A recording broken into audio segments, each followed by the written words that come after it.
Hi friends, நம்ம விஜய் மல்லி ஸ்டோரியில் வந்து பார்த்தீங்கன்னா ஓங்கி அடித்தா 1.5 டன் வெயிட்டடா அப்படிங்கிற மாதிரி 2 பேருமே களம் இறங்கிட்டாங்க அப்படின்னே சொல்லலாம். நம்ம விஜயும் சரி மல்லியும் சரி அவங்கவுங்க விஷயத்தில் அவங்கவுங்க வந்து கரெக்டாக தான் இருக்காங்க, கரெக்டான ரூட்டில் தான் இப்போ வந்து பரவாயில்லன்னு சொல்லிட்டு காமிச்சிட்ருக்காங்க அப்படின்னே சொல்லலாம். மல்லியோட விஷயத்தில் வந்து இப்போ அவங்க அண்ணா உயிர் பிழைக்கணும். ஸோ அதுக்கான ஆப்ரேஷனுக்கான காசுக்காக தான் இப்போ எல்லா 2 பேருமே வந்துட்டு சர்ச் பண்ணிகிட்டு இருக்காங்க. இப்போ ராஜி கூப்பிட்டாலும் வந்து பார்த்தீங்கன்னா ஏதோ ஒரு நோக்கத்துக்காக தான் கூப்பிட்ற அப்படின்னு சொல்லிட்டு பொட்டியெல்லாம் கட்டி வச்சுக்கோ, வேறு வீடு பார்த்துக்கோங்கிற மாதிரி மிரட்டிட்டு தான் வந்திருக்காரு. ஃபைனலாக நான் லோன் கேட்டிருக்கேன், லோன் கிடச்சிரும் மல்லி, என்னோட சைட்லேருந்து நான் சப்போர்ட் பண்ணுறேங்கிற மாதிரி விஜயும் வந்து மல்லிகிட்ட வந்துட்டு சொல்லிட்டு இருக்காரு. மல்லி வந்து விடுங்க, நான் பார்த்துக்கிறேன், என் ஊருக்கு போனால் எப்படியாவது நான் புரட்டிடுவேன் அப்படிங்கிற மாதிரி வந்து மல்லியும் சொல்கிறாங்க.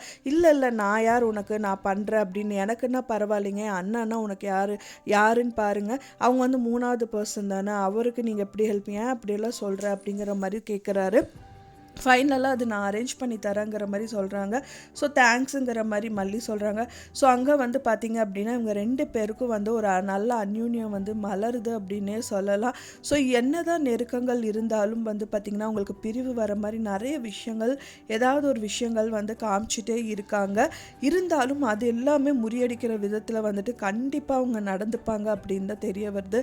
ஏன்னா வந்து பார்த்திங்கன்னா என்ன தான் ஒரு முட்டுக்கட்டை வந்தாலும் அவங்க வந்து ஒருத்தருக்கு ஒருத்தர் வந்து புரிஞ்சுக்கிட்டாங்க அப்படின்னாலே எந்த ஒரு பிரிவு வராது அவங்களுக்குள்ள அப்படின்னே சொல்லலாம். ஸோ இது வந்து நிரந்தர பிரிவு கிடையாது, தற்காலிகமாக பிரிவாக இருக்கலாமே தவிர நிரந்தர பிரிவு இனிமேல் அவங்களுக்குள்ள வரவே வராது அப்படிங்கிற மாதிரி தான் வந்துட்டு என்ன தோணுது அப்படின்னு சொல்லலாம். ஸோ இப்போ வந்து பார்த்திங்கன்னா விஜய் கூட வந்துட்டு மல்லிகிட்ட அவங்களுக்கு நடந்த உண்மைகள் என்ன பண்ண போகிறாரு, அவரோட பிளான் என்ன அப்படிங்கிறது எல்லாமே சொல்லிடுறாங்க. என்ன சொல்கிறாரு அப்படின்னு பார்த்தீங்கன்னா, சரி இப்போ லோன் கிடச்சிரும், அப்புறம் என்னோட சைடில் வந்துட்டு நான் நிறைய முயற்சி பண்ணி இப்போ வந்து எனக்கு பிஸ்னஸும் நல்லா தான் போயிட்டுருக்கு, கூடிய விரைவில் நம்ம செட்டில் ஆயிடலாம் அப்படிங்கிற மாதிரி சொல்கிறாங்க. ஸோ என்ன தான் செட்டில் ஆனாலும் சரி, என்ன பண்ண போகிறீங்க அதுக்கப்புறமா அப்படிங்கிற மாதிரி திரும்ப திரும்ப அவரோட பிளானை தான் வந்து கேட்குறாங்க. அவர் வந்து சரி இவ்வளோ தூரம் கேட்டதுனால நான் சொல்கிறேன், அடுத்த செக் பாயிண்ட்டு இந்த ராஜிக்கு தான். ராஜி வந்து வீட்டை விட்டு துரத்திட்டு அந்த வீட்டை வந்து பார்த்திங்கன்னா மல்லிகை இல்லைன்னு சொல்லிட்டு உன்னோட பேர் தான் போட போகிறாங்கிற மாதிரி ரொம்ப சந்தோஷமாக சொல்கிறாங்க.